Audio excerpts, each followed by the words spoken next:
the uncirculated silver piece doll. You can do the 22 or 23 or both, which is our recommendation at that price point. Why not? Next up is the 1881 ProofLike SMint Morgan silver dollar. Whoa, now, that one takes my breath away. Well, this is an interesting dollar. This is the coin that preceded that piece dollar that we were just showing you, okay? The Morgan silver dollar was first made in 1878, last made in 1921. What I was able to get is, and if you look at these, these are already selling very quickly. I get these in very occasionally. So this was made in 1881 in San Francisco. I want you to look at the condition. This is not just brilliant uncirculated.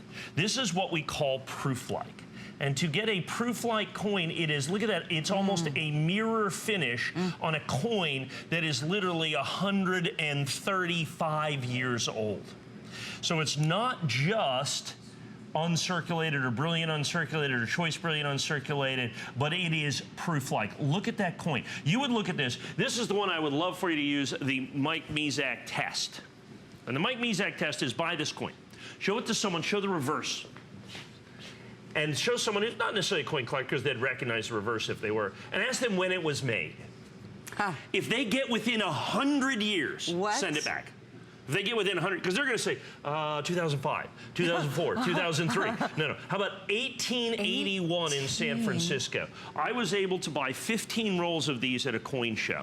Wow. Okay, which means I had 300 coins. That's it. Proof-like coins like this, which is a very specific designation, are virtually impossible to find in the marketplace today. They've been picked over. They bring huge premiums in the marketplace that you see right there. And like I said, people, when we offer these, and I have a couple dates, I have the 1881, I think I have the 1880 and the 1880, those I have like one roll of each. I have like 40 of each. So just say, give me all the proof-like Morgans. I think there's 3 of them.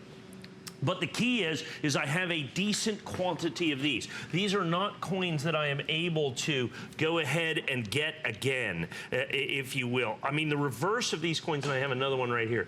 Check this out.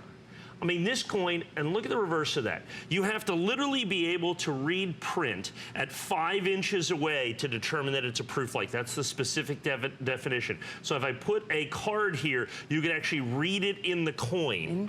Incredible. Okay, is the way that is. And this coin like here, that's the San Francisco Mint.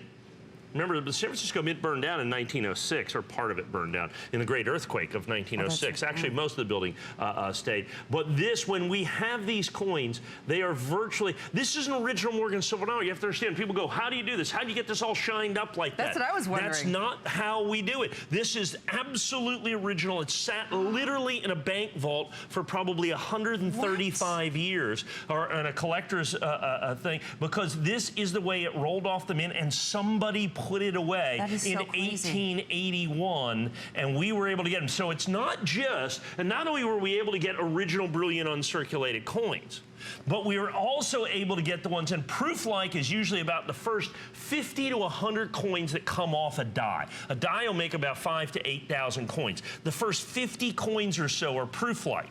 Now, it has to have been one of the first 50 coins, and look at the frosting. See how it looks like that almost is frosted there? Is absolutely stunning. Look at that, like it's almost frosted on that. At the brilliance of it. The brilliance of this, and literally 1881, folks. Right, it just that's the amazing part about that. Yeah. We're down to 200, folks. That's, I know you said you have a fair amount of these, but 200 is all we got left. Well, 300 is the most I've ever had at one time in probably 10 years. Oh my. Well, because most of these, I mean, you know, these are the ones that collectors put away. Because understand, in coin collecting as in any collecting, the single most important determining factor of value is what? Condition. The higher the grade, the more it's worth. Not only are these brilliant uncirculated, but they are proof-like brilliant uncirculated. That adds an additional phenomenally rarer designator of value to each and every one of these coins. They rarely reach the market because, particularly at these prices, and while they bring a bit of a premium, not anywhere near compared to the rarity of these coins. I mean, they represent, proof-like Morgans, I think, represent probably 1% of the uncirculated Morgans that are left, which represent 1% of all the Morgans that are left, are brilliant uncirculated, the original Morgan silver dollars. So the rarity of these are absolutely stunning. What it comes down to, Callie, as you can see here, is that with everybody on the phone, I probably have 5 or 6 dozen. So continue to dial in. What's our next year?